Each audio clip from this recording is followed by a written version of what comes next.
semuanya, ketemu lagi di episode kali ini ya. Ya, hari ini kita mau bincang satu hal ini yang sepertinya selalu jadi ya kalau dibilang kontroversi sih enggak ya kan, tapi selalu aja menjadi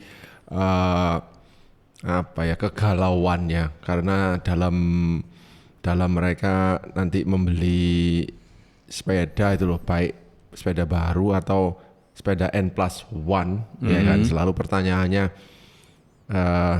apakah ini harus di yang ini atau yang itu, yang ini atau yang itu ya kan. Sedangkan orang yang sudah punya itu kepingin punya yang ini ya kan, karena yang ini itu adalah klasik sepanjang zaman, nggak termakan waktu. Nah gitu. Sedangkan yang sudah punya yang klasik mau yang itu karena dia mencicipi itu yang modern dan macam-macam. Ya itulah ya.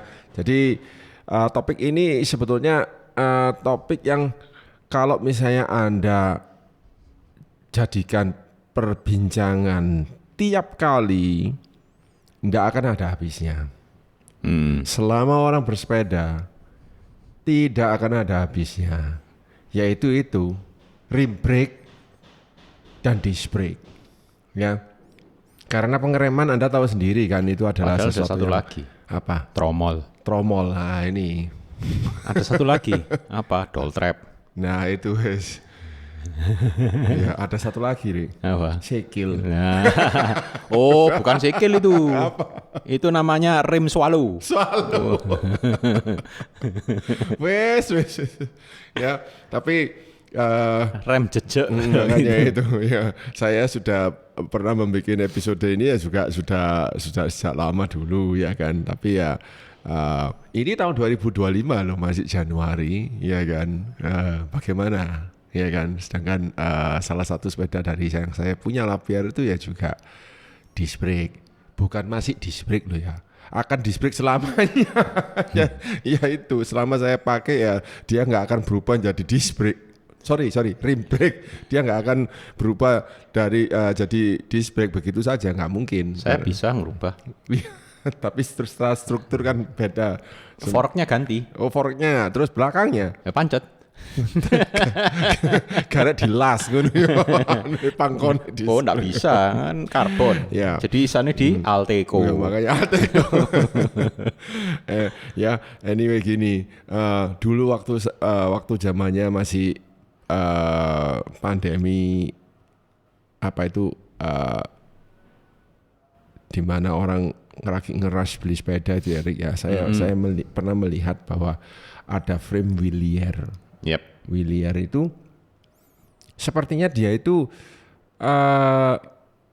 transisi masuknya ke disc brake itu juga istilahnya mungkin coba-coba ya. Jadi kayaknya sepertinya dia pakai frame yang lama, cuman tambahi pangkon disc brake gitu. Ya.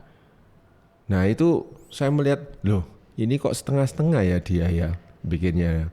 Atau mereka masih mencoba dengan frame ini, kemudian mereka ada teknologi yang mereka buat tapi belum mereka launching. Tapi saya ya bisa aja itu. Ya bisa. Ya bisa. Kalau nggak salah yang di model apa itu, Sento apa gitu. Saya pertama kali lihatnya kok aneh ya sudah ini ya. Ini frame rim brake loh.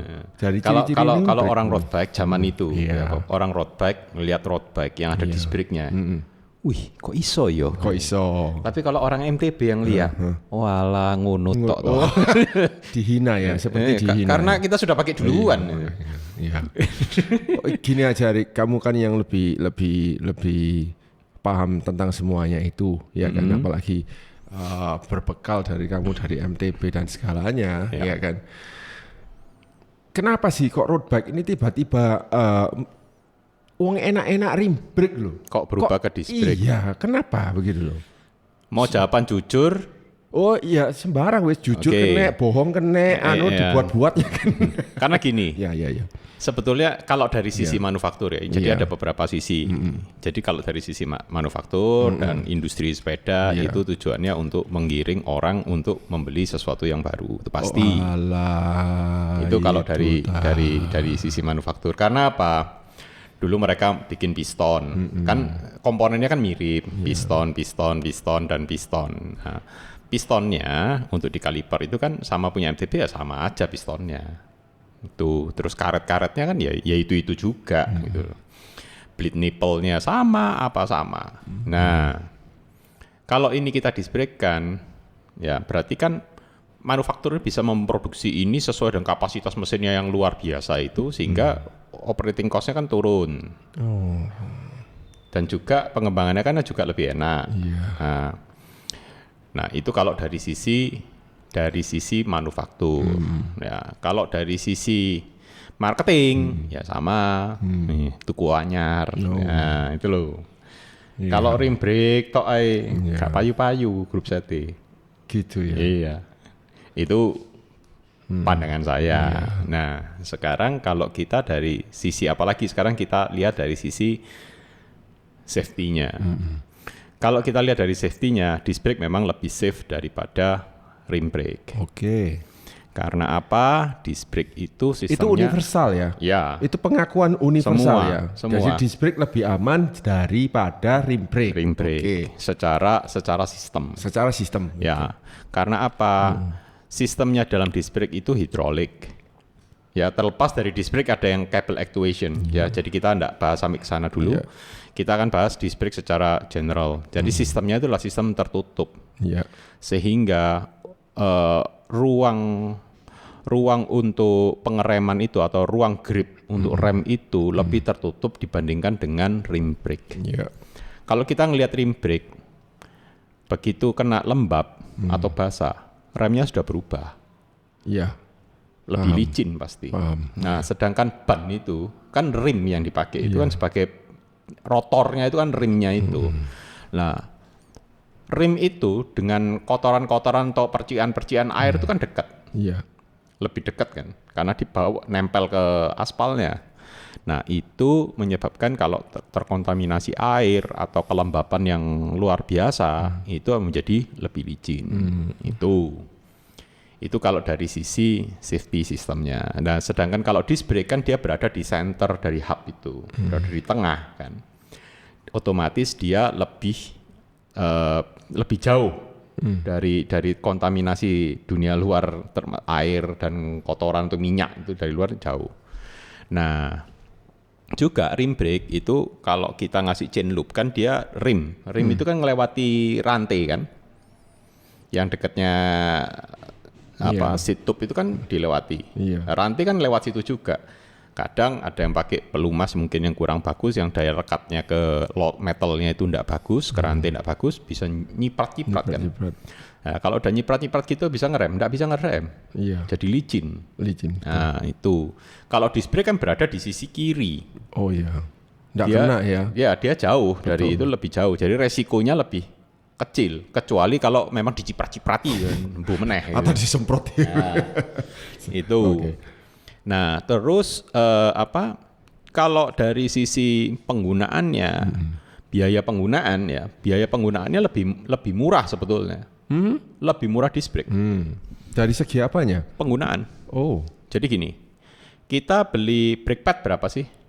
Kalau kita beli yang bagus L05A ya, punya Shimano originalnya, itu kan 290-an lah kira-kira. Kali dua berarti kan 500.000. Nah, kemudian rotor itu kan ada range mulai dari 300.000, 100.000 sampai 300.000 itu ada. Sampai yang 1 juta pun ya ada. Ya. Wheelsetnya tetap kan? Enggak berubah kan? Kan tetap. Yang ganti ya cuma rotor sama brake pad. Wheelsetnya akan tetap seperti yaitu yang Anda buka dari dus baru. Ya udah yaitu, ya kan? Nggak mengalami perubahan apa-apa. Nah, kecuali mbok tutui. Atau kejeglong. Lah sedangkan kalau rim brake habis enggak? Habis. Brake line itu bisa habis. Habis dipakai. Nah, kalau sudah habis beli lagi. Ya kalau ada beli rimnya tok. Kalau enggak ada beli model baru. Nah, duit mana? Nah, apalagi yang sudah punya yang performance. Harganya berapa? Fulcrum Zero waktu pertama kali keluar 17 lebih. Ya, 20-an. Ya. Hampir 20 kan? Iya. 20 jutaan, apalagi yang competition, night apa, zero night apa, macam-macam. Berapa harganya? Ya masuk akal, karena orang yang pertama kali seandainya mereka punya Fulcrum Zero, misalnya 7 tahun yang lalu dia beli baru, mungkin kalau dia pakai rutin, 5 tahun aja sudah, wah wis. Nggak nyampe 5 tahun kok. Nggak nyampe ya? Nggak nyampe, kayak salah satu customer saya itu, itu kalau goes jauh. Parah ya? Parah, itu turunan apa dilewati semua sama dia. Wow. Itu dalam waktu 2 tahun habis brake line-nya. Wow. Berarti mau enggak mau dia harus beli wheelset lagi. Beli wheelset lagi. Lah misalnya waktu itu harganya masih 20-an, ya kali 2 40. Oh iya benar. Jangka panjangnya. Oh. Lah kalau disc brake, enggak usah. 40 juta misalnya. Kan total wheelset ada, anggap aja beli 20 juta lah wheelset. Ya. 20 juta lagi beliin lah rotor lah. Wah, ya sambon jerote. Bisa kulaan itu. Kulaan buka toko baru ya. Itu. Dan juga modulasi pengeremannya memang hidrolik lebih nyaman karena apa? Less effort untuk ngerem itu. Nah, ya otomatis pasti ada penyesuaian. Nah, itu kalau dari sisi kita pemakai. Gitu. Nah, resiko. Kalau kita misalnya pakai wheelset karbon yang rim brake, ya. Kemudian kita sering nanjak, kemudian turunan itu ya dinaikin, panjang, Anda tidak menguasai teknik pengereman yang benar, bisa bablas itu. Bisa bablas, karena apa? Rim karbon yang rim brake di rim karbon, yang pure karbon ya, full karbon kan ada rim yang karbon tapi brake line-nya alloy. Kalau yang fully karbon itu bisa deforming. Panas, Anda kena tekan, ada panas, meningkat terus panasnya, akhirnya melembek dia jeglong ke dalam. Hancur, enggak bisa ngerem. Buyar orang-orangnya. Masuk akal. Nah, itu kalau rim brake. Terus kayak gini. Karet rem. Karet rem itu kan susah kita mendeteksinya kalau orang-orang awam susah untuk mendeteksi bahwa karet remnya sudah mati atau masih oke. Iya. Jangan nanti kejadiannya sama seperti mendiang kawan kita Kohari, bablas, sampai betul-betul bablas. Iya. Itu kan gara-gara karet remnya mati. Wheelset baru loh itu. Iya, saya tahu. Nah itu. Ya, karet remnya mati. Dia enggak tahu karena kelihatannya masih tebel. Itu. Iya. Jadi ada banyak pertimbangan kalau faktor safety itu. Anda emang enggak boleh pakai rim yang karbon kalau rim brake. Ya silahkan aja pakai, tapi Anda harus benar-benar menjaga. Iya. Kondisi rimnya seperti apa, kondisi karet remnya seperti apa, harus betul-betul panas dijaga. Kayaknya. Saya pernah pakai rim karbon turun dari Bromo. Panas kan itu? Panas luar biasa. Saya sampai kaget. Jadi yang menyebabkan panasnya itu karena brake pad karbonnya itu kan komposisinya beda ya. Karet ya. Karet sehingga memang benar-benar panas. Jadi kayak seperti karet digesek terus gitu. Panas itu. Ya itu. Nah, ada juga yang mengalami gini, kalau terlalu lama meletus bannya. Iya. Karena udara kalau kena panas kan dia memuai. Memuai tekanan ban itu. Betul. Kalau zaman-zamannya rim brake kan ban 23 atau 25. Iya. Nah, itu kan tekanannya kan tinggi-tinggi. Benar. Ya, itu yang saya alami juga. Akhirnya bannya gembos. Karena kepanasan itu seperti kebakar dalam bisa meletus. Iya. Itu. Jadi faktor-faktor itulah yang mempengaruhi kenapa disc brake itu akhirnya dimasukkan ke road. Iya. Nah, kalau disc brake panas paling bunyi itu. Ya, semua sistem pasti ada satu kelemahan. Setiap sistem pasti ada kelebihan, itu pasti. Tapi kalau dari sisi safety ya disc brake lebih safe dibandingkan rim brake. Nggak gitu MTB nggak akan berubah ke situ duluan. Betul. MTB kan mainnya lebih jahat lagi dari road. Turunannya jauh lebih curam, lebih ngeremnya lebih jahat. Nah, itu kenapa dia disc brake duluan.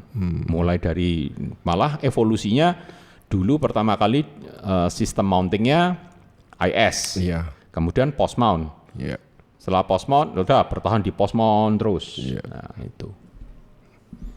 Nah, kalau kabel actuated, ya sistemnya kan juga sama Iya. gitu loh. Jadi disc brake ini ada yang kabel actuation, mechanical actuation, ada yang fully hydraulic. Kalau fully hydraulic ya memang lebih enteng, tergantung dari cairan hidrolik yang dimasukkan. Nah, kalau kabel actuation ya tergantung juga dari kondisi kabelnya. Itu. Terus kalau kita pakai rim brake, karet remnya habis, bisa adjust sendiri remnya? Nggak bisa, kita harus manually adjust. Ya kan? Nah, apakah kita misalnya turun sepanjang 20 kilo, turunan, gitu terus. Tidak usah 20 kilo deh. Iya. Dari Surya turun sampai ke Pandaan. Iya. Itu berapa? Sekitar 12-an. 12-an ya? 8 sampai 12 kilo lah. Rem gitu terus. Sepatu remnya habis nggak? Habis. Habis kan? Iya. Bisa adjust sendiri nggak? Tidak bisa. Nggak bisa. Kita harus berhenti, adjust lagi, baru jalan lagi. Nanti berapa lama adjust lagi? Semua manual. Nah, kalau disc brake enggak, dia automatic adjust. Automatic adjust. Jadi mau ditekan kayak apapun dia akan digeraknya itu aja. Oke. Menyesuaikan terus kayak gitu. Iya. Nah, itulah kalau kita lihat dari sisi kita sebagai user dari sisi safety. Nah, kemudian titik berhenti. Iya. Disc brake memang memiliki titik berhenti yang sedikit lebih pendek dari rim brake. Itu. Nah, kalau basah, rim brake itu lebih jauh lagi berhentinya. Kalau disc brake masih konstan, bedanya enggak banyak. Iya, bedanya enggak banyak ya. Paling beda cuma semester aja. Iya, 1 Tapi meter. kalau rim brake bisa Jauh. 6-7 meter, Iya, 8 6-7 meter. meter dia baru berhenti. Itu. Nah, apakah rim brake ini masih relevan sekarang? Ya masih banyak dipakai. Iya. Tapi peruntukannya udah beda. Iya. Jadi kebanyakan yang pakai ya sepeda-sepeda yang mempertahankan klasik, klasik look. Kan Dura-Ace Ultegra kan Masih. yang di DI2 12 speed masih ada masih rim brake. mengeluarkan yang versi rim brake. Yes. Begitu Colnago juga ngeluarin frame yang masih rim brake kan akhir-akhir ini. Ya tujuannya apa ya? Itu untuk pecinta-pecinta rim brake. Itu masih diperhatikan, tapi ya jangan dipakai untuk turunan yang panjang. Iya. Itu ada batasan ya. Ada batasan. Kalau rim disc brake memang lebih luas mainnya. Nah, terus frame rim brake itu kan OLD frame-nya kan 130 mili. QR kan? Iya. QR dengan true axle itu kalau disc brake sekarang kan road bike disc brake sudah pakai true axle semua. Betul. True axle itu akan memberikan stability yang lebih bagus dibandingkan QR. Iya. Karena diameternya itu ya. Bukan karena meternya. Kalau Diameter. QR itu Kan kecil anunya kita itu. putar Iya. untuk mendapatkan tension tertentu terus kita jepitkan ini. Nah, pada waktu kita jepitkan ini kadang-kadang ada flaring, Iya, ada gini, itu Iya, pasti. iya. Nah, sedangkan kalau TA ya udah pasti itu Iya pasti. Presisinya ya. presisinya. Oke. Dan juga beberapa frame yang QR itu sering saya jumpai gini. Frame-nya misalign, frame karbonnya misalign. Misalign karena apa? Namanya juga besi. Asnya itu kan besi atau metal atau aluminium lah. Diadunya sama karbon. Karbon itu kan komposit, bukan metal. Kena beban, meskipun dijepit kena beban. Penyet nggak lama-lama? Penyet. Lama-lama bannya gini. Oh, menyesuaikan dengan forknya itu. Iya, ya, betul. Nah, kan apalagi kita ini kadang-kadang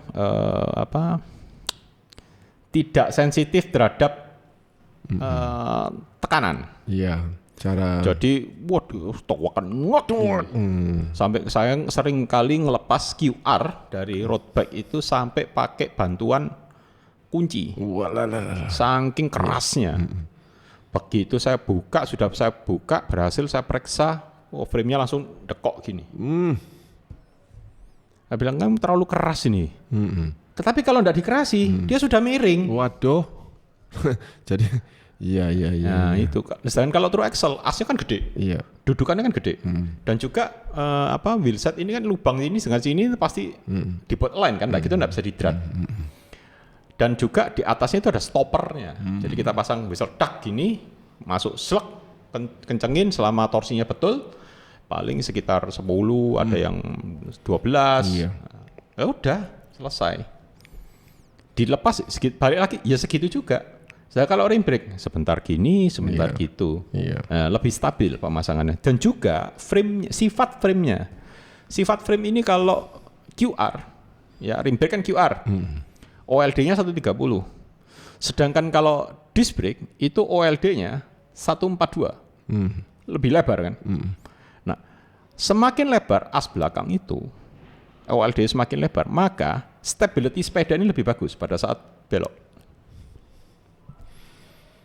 Ya, kayak kau bisa lihat benda sempit disuruh nikung gini sama benda yang lebar disuruh nikung. Ya enak yang lebar. Nah, lebih enak lebar kan. Stabilitasnya iya benar. Kenapa kok 142 yang dipakai? 142 ini sudah diterapkan di MTB dulu kan QR. Iya. Dulu MTB itu luar QR-nya biasa MTB ini. MTB itu QR-nya dari dulu 135 mili. Iya. Iya. Nah, sedangkan road itu 130 mili. Punya MTB lebih lebar 5 mili. Ya kan? Iya. Nah, kemudian MTB berubah ke true axle dengan 142 mili. Itu memberikan perubahan yang gede banget. Nah, terus road bike akhirnya diikutkan ke 142 mili. Sehingga menjadilah sepeda-sepeda yang sekarang ini. Nah, depannya antara road bike dengan mountain bike sama, kalau zaman dulu QR itu sama-sama 100. Bahkan sampai dia ke TA pun mountain bike juga masih pakai 100. Road bike juga pakai 100. Ya kan? Nah, sekarang teknologi modern ini mountain bike itu belakangnya sudah ada namanya bus. True axle, bus TA. Itu 12 kali 148 mili. Depannya 110, lebih lebar lagi. Efeknya apa pada saat dinaiki? Lebih stabil lagi sepeda ini. Nah, sekarang berubah lagi. Karena MTB road bike sudah pakai, road bike dan gravel sudah pakai 142 kali 100, ya kan? MTB enggak mau kalah. Belakangnya lagi. Superbus. Superbus TA itu 157. Wow. Iya, iya.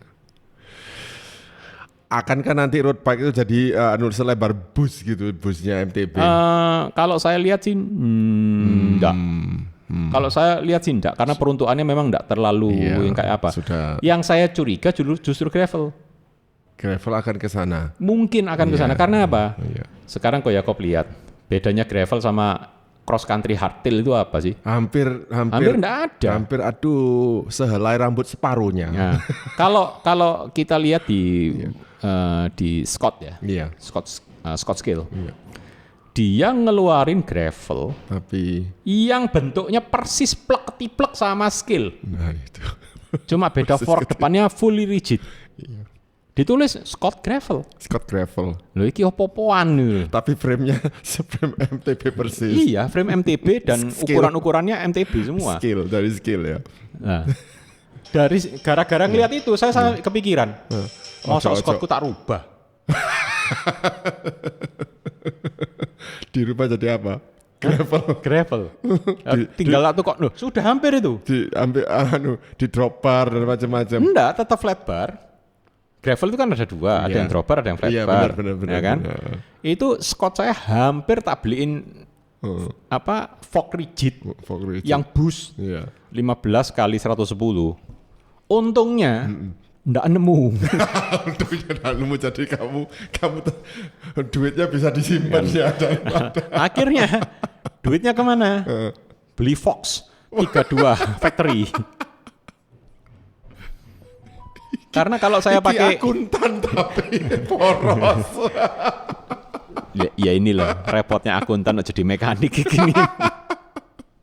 Nggak bisa bedakan. Nggak, karena tujuannya memang nurunin berat sepeda itu kan. Benar. Jadi kalau saya pakai yang rigid fork, kalau saya pakai rigid fork, itu saya bisa turun berat kira-kira setengah kilo lebih. Wih, masuk ke ranah road bike malah nanti. Iya. Ini rancu. Ya kan, jadi tidak karu-karuan kan. Nah itu. Ya. Tapi gini Rick, dari kamu tadi 20 menit menjelaskan tentang disc brake Rick, saya ini kayak anak kecil yang berhadapan dengan mama yang sedang belajar, mamanya jelas gini. Iya ma. Jadi saya yang rim breakers, artinya saya juga punya rim brake ya. Mau nggak mau terpaksa nurut. Masuk akal lo mau murid. Masuk akal lo mau. Iya Rick. Ya karena memang logically di situ. Logically. Oke lah ya. Kita pemilik rim brake ya. Memang kita tidak bisa berdebat, ya kan? Ya. Kita harus menerima kenyataan. Keunggulannya rim brake itu satu, lightweight. Iya, itu lightweight itu. Jadi untuk weight finish ya. Itu memang rim brake memang masih dicari. Iya, bayangkan itu loh THM itu loh Clavicula. Aduh, kayak kerupuk guys. Saya masih punya kalipernya. Saya masih punya kaliper titanium. Rim brake. Iya. Punyanya Miche. Iya. Ditawar orang, gak tak dol. Barang antik itu. Gitu ya. Nah, rim brake itu juga berevolusi. Kalau yang kita tahu rim brake itu kan dia kan dari one bolt mounting, kayak yang kita sering jumpai di 105, Viagra gitu-gitu. Nah, itu kan sering kali goyang gini. Ya, ada banyak orang yang enggak paham cara adjustment. Kiri kanan. Ada beberapa cara adjustnya itu sebetulnya. Jadi Anda harus brake padnya harus benar-benar align baru bisa di-adjust dengan benar. Jadi jangan terbalik. Nah, terus kan dia karena muncul goyang-goyang ini akhirnya dikeluarkan lagi yang direct mounting. Bautnya 2. Jadi bautnya tidak single lagi kanan kiri begini. Iya, itu ya yang kan? Direct mount. Nah, terus kayak Giant yang baru kita bangun, sepeda TT Giant lama itu, tahu remnya apa? Iya. Depan. Dicepitin di situ ya. V-brake. Oh itu lama lagi itu. Loh V-brake itu kan punyanya MTB zaman dulu. Nah iya, lebih lama lagi zaman dulu ya, zaman jadul itu masih dipakai. Jadi V-brake itu yang ada kabelnya. Kanan kiri gini. Aduh. Kabelnya narik kayak gini. Iya. Itu. Luar biasa. Itu ngejasnya ya setengah mati. Iya. Nah, tapi dia lebih stabil. Ya. Tentang rim brake. V-brake tadi. V-brake tadi yang di sepeda TT. Jadi perkembangan rem itu dulu ya. Itu ada yang namanya U-brake itu sebetulnya ada duluan. Iya, U-brake. Ya, rem bando itu. Itu. Jadi kalau sepeda-sepeda yang kuno itu biasanya pakai rem bando itu yang okleng gitu. Nah, terus berubah muncullah cantilever itu dipakai di MTB, yaitu termasuk rem yang membuat saya celaka sampai masuk ke jurang. Cantilever. Iya. Putus kabelnya di tengah. Karena dia cuma pengait gini. Putus. Masuk jurang. Sepedanya patah jadi 2. Orangnya untung gak game. Nah, setelah itu cantilever hilang, mulai berubah ke V-brake. Iya. Nah, V-brake itu pun berevolusi. Jadi V-brake yang paling banyak konvensional biasa. Kemudian Shimano mengeluarkan versi V-brake, tapi hanya di kelas XT dan XTR. Iya. V-brake itu luar biasa remnya, Koyakop. Panjang karet remnya itu segini. Wow. Tujuannya untuk memberikan cengkraman yang gede kan.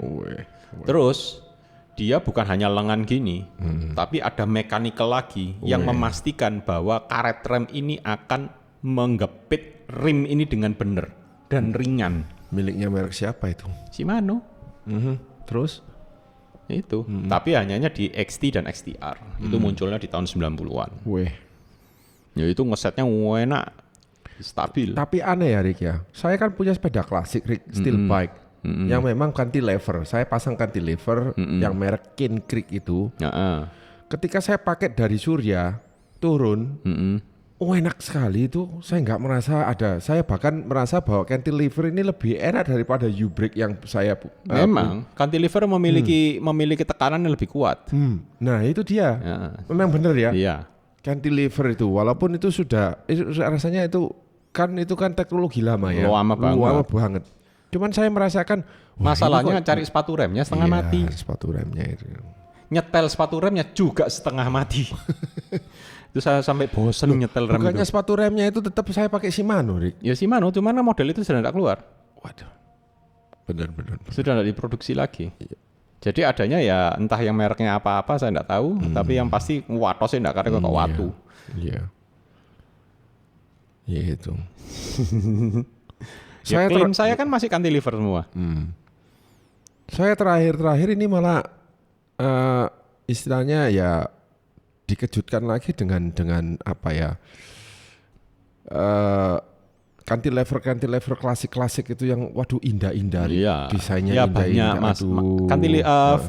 Kalau sekarang ini kan lebih banyak dipakai untuk restorasi sepeda, untuk hobis. Jadi untuk hobis sepeda klasik, bukan dipakai lagi untuk performance. Ya. Itu. Nah kemudian kayak V-brake sendiri sekarang banyak dipakai ya untuk api-apian gitu loh. Iya benar, api-apian. Jadi seperti perhiasan gitu. Iya, sudah beda. Kayak jewelry sudah geser, fungsinya udah mulai geser ya karena teknologinya untuk performanya udah geser juga, lebih maju lagi kan. Benar.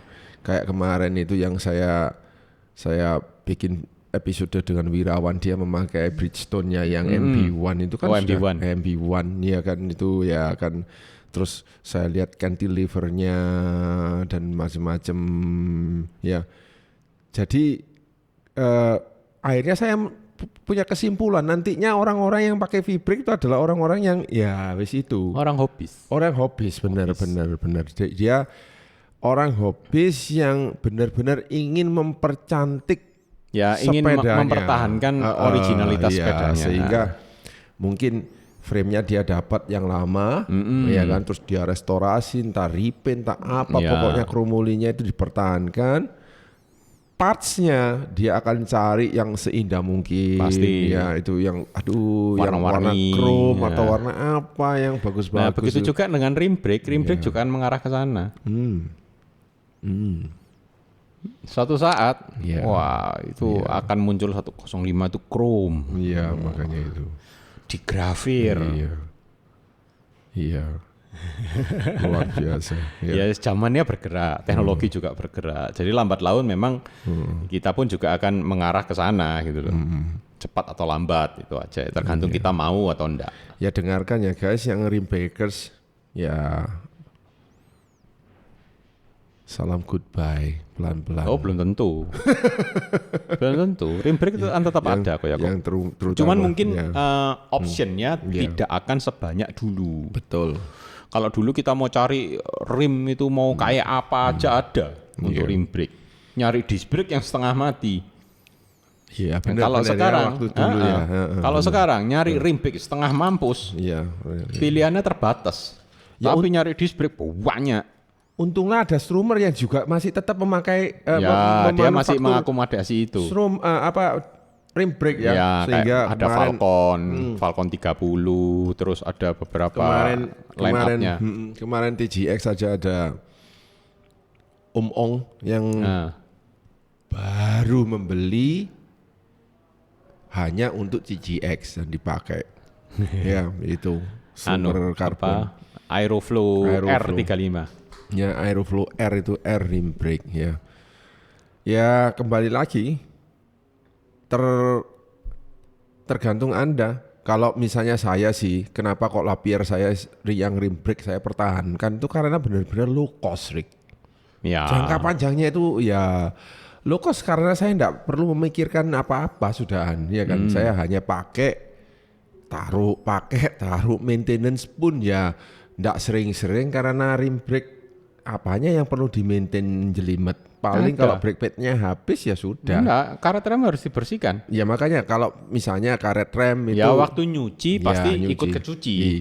Nah itu semua ada plus minusnya. Kalau disc brake memang harus special treatment. Iya benar. Ya karena itu sebuah teknologi itu pasti ada ada keunggulan, ada kelemahan, sebaru apapun teknologi itu. Ya, saya pemilik 3 sepeda, 1 rim brake, 2 disc brake. Kok saya malah keluarnya banyak dari sepeda yang disc brake ya. Nah, ini gini kayak itu dia ya apa. Road bike pertama kali pakai disc brake itu besar rotornya berapa? 140 mili. Yang harus dihentikan besar diameternya lebih dari 700 C. Iya. Atau ekuivalen 29 inch. Iya, oke. Ya. 700 C itu 28 inch tambah bannya berarti kira-kira 29 inch totalnya. Daya force-nya segitu yang dia harus hentikan. Brake pad-nya ya segitu juga ukurannya. Sehingga ngeremnya kita kan ya juga keras kan. Karena ringan banget jadi kita yang beceknya lebih jahat lagi. Nah, supaya lebih irit, caranya gimana? Rotornya akhirnya versi-versi baru sekarang itu keluar 140, 160. Bahkan kemudian muncul adapternya yang belakang bisa jadiin 160, 160.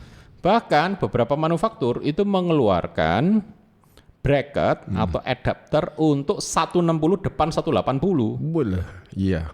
Akan datang ini ya? Sudah ada. Bahkan beberapa hex yang saya pernah bikin. Iya. Itu kan kebetulan GRX ya. Sudah berlaku untuk semua grup set hidrolik termasuk yang road juga bisa. Itu saya pakai kalipernya MTB yang brake padnya jauh lebih gede. Shimano bikin itu, Rick? Loh, Shimano bisa kawin silang itu. Sehingga sampai 180 di road bike, Rick? Bisa. Untuk depan loh ya. Kalau belakang nggak bisa. Iya, oke. Untuk depan. Ya benar. Kalau di road gravel saya, itu kalau saya nyanyil, depan saya pasangi 160 bisa, 180 bisa. 180 gede loh. Iya, gede. Itu untuk speknya sepeda enduro. Ya, namanya itu ya, Rick ya. Tapi kalau misalnya ada yang berani nyoba, misalnya kamu pakein terus pada gitu di jalan, misalnya muter-muter satu loop dan orang, wih ganteng ya, rotor gede nih ya, bisa jadi tren. Nah, ya enggak apa-apa. Trendsetter. Itu. Ya inilah keunggulan dari disc brake itu masih ruang untuk bertumbuhnya masih luas sekali ya. Sedangkan rim brake itu sudah rasanya sudah mati. Karena sistemnya cuma itu aja. Bahkan ada satu pabrikan merek Hope dari Inggris itu mengeluarkan flat mount caliper hydraulic yang pakai mineral oil 4 piston. Ya itu yang mengagumkan ya. 4 piston enggak main-main. Iya, 4 piston. Karena tapi ya gitu, harganya bingit. Nihil. Jadi itu mahal pangkat 3. Kira-kira berapa sih, Rik? Boys piro? Kalipernya tok. Piro? Bisa 6 juta, 7 juta. Kalipernya tok, Rik. Iya. Itu kan harga separuhnya GRX Mechanical. Separuhnya saya dapat kaliper tok. Mbok.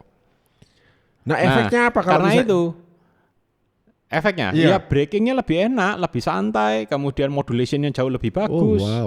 Jauh bedanya bumi langit. Mungkin yang doyan nggak usah pakai Hope. Saya pakai Shimano aja. Kalipernya saya pakai Deore M6100.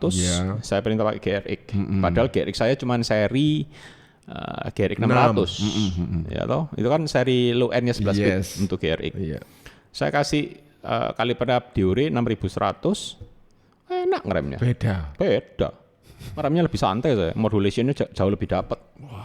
Karena apa? Brake padnya lebih lebar kok. Brake padnya jauh lebih lebar. Nanti yang akan datang kan ada ya video-video tentang gini ya. Ada. Tunggu kan ada yang minta untuk nunjukin sepeda saya, nge-review sepeda saya sendiri. Oke, nanti saya akan review. GRX saya itu kayak apa? Sepeda saya yang gravel itu saat ini kondisinya kayak apa? MTB saya itu kondisinya kayak apa? Siap. Ya, tunggu aja sabar. Itu. Awas banyak racunnya. Itu. Nah, untuk bracket-bracketnya kalau Anda misalnya ada satu follower habis dengerin episode yang saya kasih hacks itu, ini kawin silang dengan ini bisa dilakuin betulan. Wow. Jadi kalau nggak salah Ultegra disc sama dia dibeliin bracket dari flat mount ke post mount, depan belakang, rotor diganti 160. Dia beli kalipernya MTB XT. Nggak tanggung-tanggung, dia beli yang seri 8120. Berarti itu 4 piston. Iya. Dipasang di road bike-nya. Terus dia ngasih testimoni. Betul enak rem-remannya, modulasinya jauh lebih enak, berat sedikit saya nggak ngurus, tapi ngeremnya saya jauh lebih pede. Gitu ya. Iya loh, brake padnya segini kok ya kok. Bener. Road bike cuma segini, Iya. nah cuma segini aja. Iya. Punya saya Deore 6100 segini, lebih lebar 6 mili. Wah. Ya ini lebih lebar segini, lebih lebar 1 senti lagi. Itu ndak kebentuk ke anunya tarik. Nggak kebentuk ke bannya, rodanya atau wheelsetnya atau enggak juga. Weh. Rotornya 160. Nah, diganti post mount yang tadinya flat mount to post mount. Ya. Malah sistem lama malahan ya. Enggak, post mount kan masih dipakai di MTB sampai hari ini. Yang post mount yang di itu ya di gininya kan, bukan di gininya kan. Enggak, jadi dari flat mount itu dikasih adapter untuk keluar gini, post mount bisa duduk. Tapi dia hanya terbatas di 160. Strammer itu ada itu, bracket-bracketnya murah kok. Strammer punya bracket-bracketnya. Iya. Makanya ini angin segar ya buat orang yang suka road bike-an ke gunung dan turun, nah, mungkin iya. Terus brake pad-nya untuk mountain bike itu lebih murah dari road. Tanpa mengurangi. Iya. Ya lebih. Tanpa malah lebih pakem ya. Malah lebih gigit. Oh, iya. Tapi kalau yang pakai ice tag yang ada pendinginnya, fin-nya itu memang harganya mirip-mirip. Lebih mahal dikit. Iya. Selisih 10.000 tapi brake pad-nya gede, panjang segini. Kira-kira panjangnya bisa 5 sentian, 4 cm, 5 cm. Hampir 2 kali lipatnya brake pad-nya road. Enggak masalah karena memangnya enak. Tapi performa remnya, modulationnya, pengaturan remnya kita lebih santai dalam operatingnya. Woi. Nah, yuk kon. Ayo. Pilih ndi kon. Bagi Anda dunia. Bagi Anda yang punya disc brake dan ingin mengembangkan performa Anda, silakan berkembang pikirannya. Jadi nggak harus pakem dengan kalipernya murah. Nah ya, yang tadi 4 piston itu berapa harganya? Ya paling 1 juta. Apa merek apa? Shimano apa? XT 81 kalau 4 piston 8120, kalau yang 2 piston itu 8100. Tapi kalau misalnya Anda mau beli yang di bawahnya itu, Anda bisa beli punyanya SLX atau Anda bisa beli punyanya Deore, itu sama. Hanya beda material dan finishing. Iya. Jadi rata-rata yang punyanya MTB itu memang 4 piston ya? Enggak, ada 2 piston. Ada. Sebetulnya kalau 4 piston sebetulnya di road itu memang overkill. Overkill, ya benar. Ya memang overkill, tapi ya sah-sah aja Anda pakai, enggak masalah. Iya. Tapi biasanya saya pakai dengan 2 piston, punya MTB udah cukup. Iya. Tapi ya namanya kalau saya sendiri kaget, saya pasangi 4 piston sekalian kok Erik.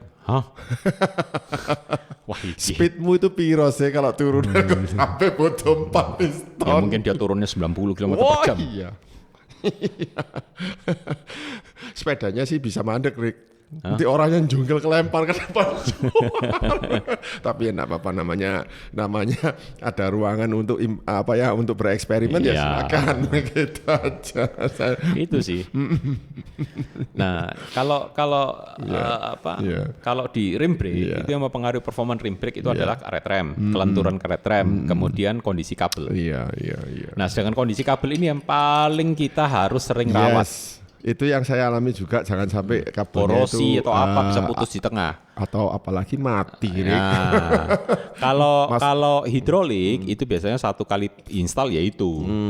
Bedanya apa kalau Anda pakai kabel atau selang rem yang tidak sesuai spek. Iya. Jadi untuk rem-remnya Shimano hidrolik ya. Baik untuk MTB mulai dari seri Deore. Iya. Deore ke atas itu selang remnya pakai BH90. Iya. Begitu juga yang road bike mulai dari kelas Tiagra sampai XTR baik 11 speed, 10, 11, 12 speed. Itu brake hose-nya sama BH90. Kalau Anda pakai yang di luar itu atau merek lain, maka rem Anda akan terasa spongy. Jadi membel-membel enggak karu-karuan, enggak enak rem-remannya. Bahkan bisa pecah. Karena apa? Karena pressure-nya tinggi sekali. Kemudian konektor-konektor juga harus pakai original Shimano yang BH90 supaya tidak bocor atau tidak rembes. Itu sih. Oke, sekarang satu hal lagi. Menyambung tadi, kenapa kok saya punya 2 sepeda disc brake dibanding dengan 1 sepeda rim brake? Yang disc brake ini banyak problem. Ya, pertama, yaitu terutama di roda depan, Rick. Ketika misalnya kita bongkar pasang gitu ya, ya ngelepasin. Kalau kita cempit lagi itu mesti ada suara piringan rotornya geser, sehingga waktu saya putar atau ngi gitu.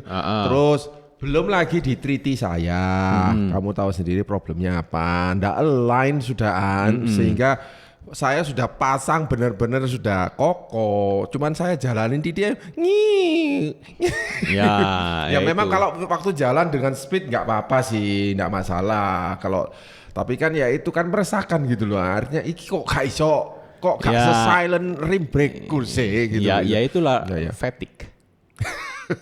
Namanya fatigue itu. Enggak ya, frame-nya fatigue. Itu hal yang lumrah ya. Memang kalau di rim karbon ya itulah kendalanya. Gitu loh. Rim karbon gitu. Jadi dan juga memang disc brake ini memang perawatannya memang beda. Nah itu kan jadi was-was story kalau misalnya kamu ngomong gitu ke owner disc breaker road bike disc brake, wah karbonku iso fatigue lah ngono. Lo semua frame karbon pasti akan fatigue. Nggak percaya? Sekarang yang rim brake aja. Ko Yakob sudah adjust itu betul. Begitu off saddle langsung pasti. Apalagi dulu saya pernah punya Colnago, Colnago yang C40 loh. Itu zaman pertama kali dia masuk karbon. Saya jejak naik lem sing tiang belakangnya sambil. Ya udah, ya itu. Oh gini tuh sepeda klasik ini. Karbon klasik ya kuali. Frame-nya karbon, Rick. Forknya masih alloy, kebalik kan kalau Colnago waktu dulu itu, ya toh. Saya kepingin ngerasakan, kenapa kok sepeda kayak gini pada zamannya menang Paris-Roubaix juara 1, 2, 3 loh. Empuk belakangnya. Belakangnya lunak, forknya dia kasih alloy. Bener. Itu forknya sampai kapanpun kalau remnya nyetelnya betul terus dia. Iya bener. Itu forknya punyanya Colnago Master dibawa ke sana. Betul. Nah kalau sekarang yang rimnya forknya sudah karbon semua, pakai rim brake. Berapa lama pasti Anda becek gitu ya, kan Anda offset power gede. Itu pasti. Fork itu bisa gini. Nah ya itu. Benar. Karena apa ya? Pasti fatigue. Semua pasti fatigue.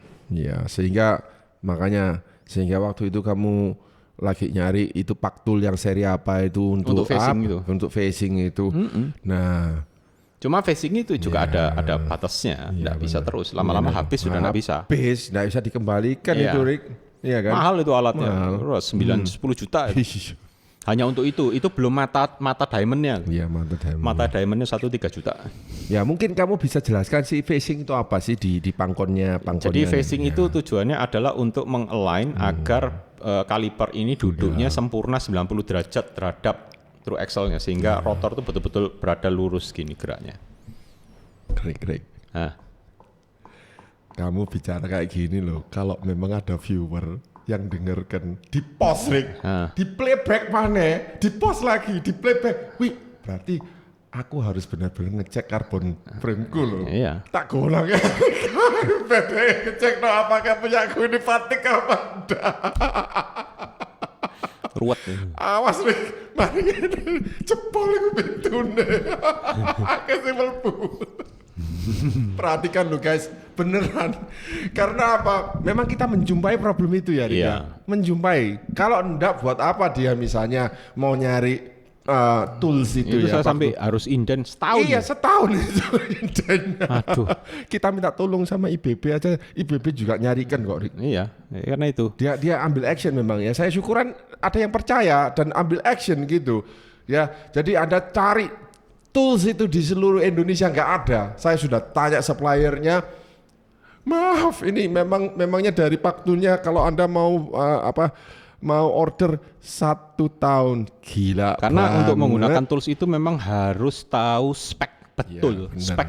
Jadi harus tahu technical drawing dari frame-nya, kemudian ketentuan dari Shimano atau SRAM seperti apa. Masuk akal, Rik. Posisinya, jaraknya berapa itu harus tahu. Dan karbonnya juga lunaknya, kerasnya karbon sebenarnya enggak itu harus betul-betul tahu. Jadi tidak jadi dari itu sendiri kita dalam operating alat ini memang beresiko. Ya, lambat laun. Iki sebelahku memang dokter beneran. Kayak surgeon ya, Rik ya, ngerti ya? Kan surgeon tahu kamu, kan mesti presisi. Harus. Dengan pisau gini. Saya itu paling benci itu kalau sudah kena rem yang nyinding. Iya. Mata itu capek ngesetnya kok. Yo kon benci. Aku sing pemakai tambah benci mana. Waduh. Bahkan kadang frame baru pun bisa begitu. Betul. Jangan kaget. Ya, jangan kaget. Ya, makanya ini argumen antara rim brake dan disc brake terus gulirkan. Terus enggak ada habisnya. Enggak ada habisnya. Nah, gulirkan terus. Rim brake pun bisa begitu, sama aja. Kelemahannya sama. Iya. Fatigue. Ya. Kalau sudah memakai ya Anda harus sadar sendiri ya. Iya. Makanya ya memang ada baiknya memangnya kalau memangnya Anda memang pemakai sepeda rutin loh ya, dengan Anda setiap kali pakai mesti powernya itu exceed 300 watt gitu ya. Itu harus karena itu perlu ada downtime. Kan kita pernah bikin episodenya downtime itu gimana. Betul. Itu tetap harus ada. Nggak gitu nanti sebuah sistem, apapun sistemnya. Iya. Kalau sistem itu sudah tidak berjalan dengan normal, Anda gunakan terus, maka lama-lama akan merusak part yang ada. Part yang seharusnya tidak rusak jadi ikut rusak. Bener. Mau rim brake, mau disc brake sama. Kalau Erik, baik dokter sudah bilang begitu ya. Kita yang viewer ya mendengarkan gini ya. Ya harusnya kita ya juga ada rasa was-was ya, Erik ya.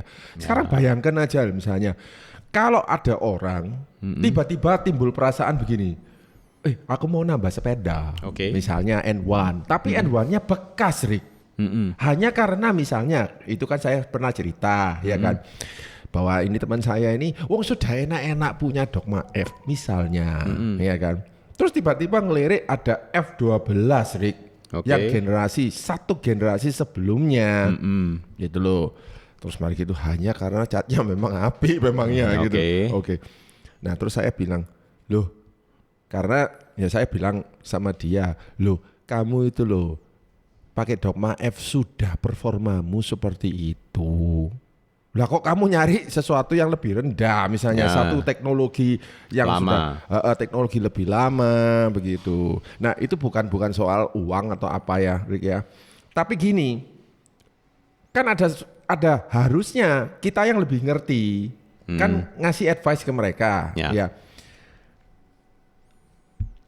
Sejauh mana sih, Rick, sepeda beda satu generasi itu dalam masalah kalau kayak kefatikan gitu, Rick. Ya gini.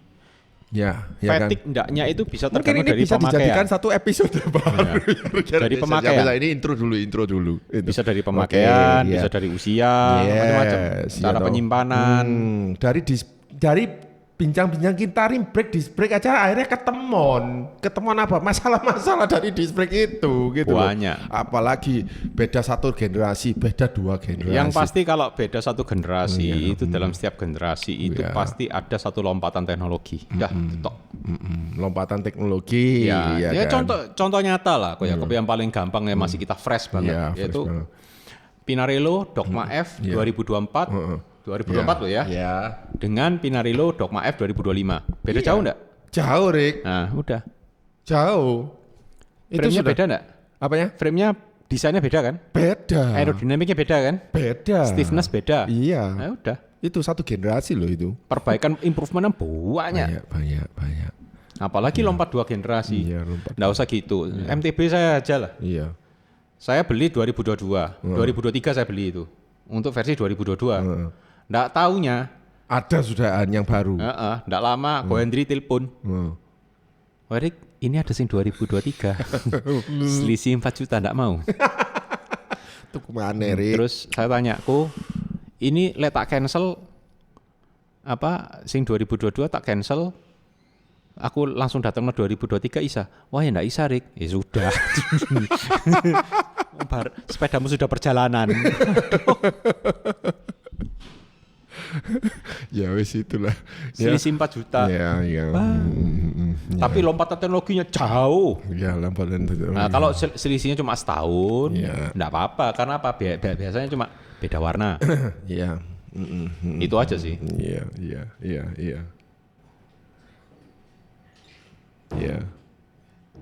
Itu sih. Ya syukuran ya. Jadi ya, dari pembahasan ini bisa mencabang-cabang sampai ke. Nah, karena itu kalau terus gak enteke. Dah, episode selanjutnya aja. Ya, oke. Ya mungkin kali ini nggak sampai 1 jam, tapi ya nggak apa-apa. Ya memang apalagi yang bisa kita kembangkan dari rim brake versus disc brake ini. Ya, saya sudah ngajukan bahwa misalnya kenapa kok rim brake saya malah nggak ada problem, tapi disc brake saya yang 2 biji itu selalu membuat keresahan. Tapi sebetulnya gitu. Kalau disc brake itu dirawat dengan tertib, nggak akan ada masalah. Iya. Jadi yang membuat disc brake kita ini agak rewel itu karena pistonnya piston. kotor. Piston. Udah, itu aja. Itu yang sangat. Ya sama lah kayak rim brake lama-lama ya habis sebelah lah apalah nggak bisa balik lah kan sama perawatannya sama. Cuman bedanya kalau rim brake itu kelihatan. Kelihatan. Kalau disc brake nggak kelihatan, udah itu tok. Iya. Ya itu. Kalau rim brake line-nya habis ya tuku wheelset mana atau tuku rim lagi. Kalau disc brake paling ganti brake pad sama rotor udah. Iya. Ya, dan nanti mungkin ya memang mau ndak mau ya pasti ada pemisahan. Anda akan memang menyadari bahwa ya tenang, road bike saya masih rim brake kok. Nggak, maksudnya kan ada orang yang masih beranggapan bahwa kalau sepeda itu loh manual dipancal, ya mbok sing puris gitu loh, Rik. Ngerti? Puris gitu loh. Puris, artinya puris itu apa ya? Remnya itu loh, ya rem karet, ring brake gitu loh, ya kan. Gini, kalau saya sih bikin disc brake kok kayaknya kayak terlalu bukan itu. Kalau saya menurut saya bukan itu. Jadi gini. Rim brake, disc brake itu selera. Bukan masalah puris, enggak puris kan. Puris enggak puris apa lagi? Bukan itu, selera. Ada yang penganut puris jadi dipukul sampai nemen. Ya, karena itu rim brake lovers dengan disc brake lovers. Kalau saya teknologi lovers. Teknologi lovers ya. Oh ya, kau tahu nggak? Iya. Berapa tahun yang lalu, mungkin tahun 90-an pertengahan, hampir tahun 2000. Yes. Itu sempat muncul rim brake hidrolik. Rim brake hidrolik, Rik? Iya. Serius? Iya. Siapa yang munculkan, Rik? Itu apa? Ada, bukan Shimano itu. Ada satu merek aftermarket yang ngeluarin. Magura atau apa, saya lupa. Oh iya, Magura itu ada satu. Itu ngeluarin V-brake hidrolik. Nah, hidrolik cupnya itu ditaruh di mana itu? Dekatnya di bracketnya cantilevernya itu. Di bracketnya V-brake-nya itu ada hidroliknya. Dia nekan gini. Ya. Kok persis seperti Giant yang lama itu ya? Yang miliknya si Pungki gitu. Iya. Itu. Dari minyaknya ditaruh di tengah-tengah di tempatnya stem itu. Jadi dia itu pakai rim brake. Tapi hidrolik. Hidroliknya itu di tengah. Gitu. Itu. Inovasi-inovasi zaman itu buang. Tapi itu rim brake ya. Ini kan disc brake. Iya, benar. Karena itu teknologi. Kalau saya mencintai teknologi, jadi saya enggak mati harus rim brake atau mati harus disc brake. Saya ngeliat fungsinya dulu. Karena saya sudah ngerasain bablas pakai cantilever di off-road, saya tidak mau balik lagi ke cantilever di off-road. saya sudah ngerasain V-brake di off-road kayak apa sifatnya. Iya. Jadi saya tidak akan kembali ke sana. Iya. Ya ternyata banyak celaka memang ya. Iya, ya semua pasti ada plus minusnya. Perkembangan teknologi itu pasti ada. Iya. Teknologi itu dikembangkan kan selain untuk marketing, Yes. dan juga kan untuk supaya kita lebih aman. Iya, pastinya. Itu. Iya. Tergantung kita ngerawatnya bener enggak untuk aman itu. Iya. Jadi jangan beranggapan. Oh, by the way loh ya, by the way. Ini hanya untuk memperpanjang sedikit ya. Mendiang teman kita Michael J itu kemarin itu sempat ngelirik rim brake loh, Rick. Ya. Sempat ngelirik rim brake untuk menambah koleksi sepedanya. Ya, ada kolektor kalau itu. Meskipun Dura-Ace yang rim brake saya bangun Legor Sisley itu ya kolektor yang punya. Jadi untuk koleksi belaka ya, bukan ya sepertinya sepertinya sih begitu. Hanya untuk mungkin sensasi rim brake itu kayak apa sih? Ya ada orang yang curious pengen tahu. Curious. Ya beruntunglah saya karena saya ngicipi berbagai macam jenis rem. Iya. Saya yang hidrolik itu pernah pakai. Hidrolik V-brake itu. Pernah pakai. Luar biasa. Kan saya sudah ngicipi macam-macam. Benar. Ya rasanya saya juga di antara kedua sepeda ini ya Rick ya, paling stuck itu di rim brake. Artinya aku nggak bisa ngembang-kembangan lagi. Ya karena udah cuma itu. Udah. Iya. Tapi yang di dua sepeda ini aku mau apa-apa kan masih bisa. Ya mau ganti group set, mau wheel set, lebih gampang, lebih luas ya. Jadi improvisasi atau modifikasi. Kalau rim brake itu mau dikembangkan ke dia itu bisa. Siap-siap 40 juta. Dura-Ace rim brake dia itu 12 speed. No. Tuku sepeda anyar kok. Aku pokoknya next target. Sepeda all round yang ban bisa 3 4 ini apa mana kan baru rame. Automatic shifting. Oh ya. Kalau sekarang kan elektronik. Yes. Tahu enggak di tahun 90-an bahkan mungkin 80-an itu. Ada apa? Itu sempat keluar automatic shifting. 8 speed tanpa electrical apapun. Wow. Pure mechanical. Nah, terus dari mana mereka taunya? Maksudnya untuk shift gitu. Dari mana? Otomatis itu. Kalau kita cadence-nya melambat, berarti kan abot. Pindah sendiri, klak. Caranya mindakno lu nganggo opo, Rik? Mekanisme apa? Dia pakai pemberat, pakai gimbal. Edian. Kecil RD-nya. Teknologinya siapa itu, Rik? Ada dulu sepeda merek apa? Lander gitu belakangnya, mereknya sepeda itu. Berarti memang MTB Urban itu. Memang benar di dunia ini tidak ada sesuatu yang baru ya. Yang ada itu sudah ada sebelumnya. Kalau nggak salah merek grup saya Autoshift. Ya, Autoshift. Ayo kon, wis. Itu ada itu. Ayo kon. Baru aja kita menikmati auto shifting di roda. Itu kan automatic shifting, ya kan, tapi electrical. Ini manual. Ini purely mechanical, tanpa ada dinamonya, tanpa ada signal ini itu, tanpa baterai. Ayo, pikirkan guys. Bagi Anda viewer kita yang engineer top, ya silakan. Itu sempat keluar itu setahun 80-90-an itu ada. Pasti banyak yang tidak tahu. Iya. Saya sebetulnya malah kasih tahu. Nah ya itu. Cuma kok gatel kasih tahu ah.